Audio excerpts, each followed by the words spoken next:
भयानक बारिश, भयानक भयानक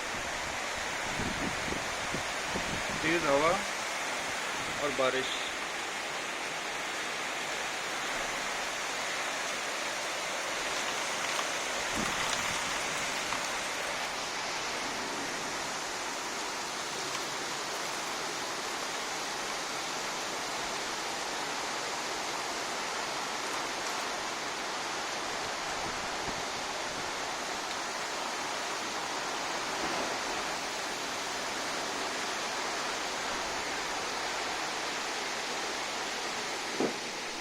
लाइट भी कट हो गई अभी।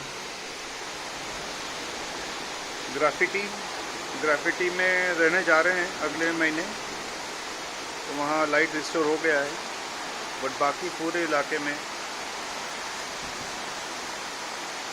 अंधेरा।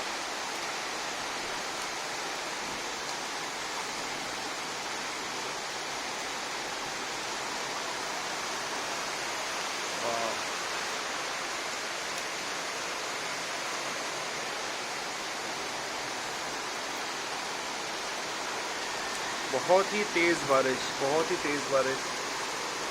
पुणे में इतना होता नहीं है ऐसे नॉर्मली, बहुत तेज़ झमाझम। पुणे में मोस्टली डिज़ल रहता है, डिज़ल, और यहाँ अभी झमाझम बारिश है।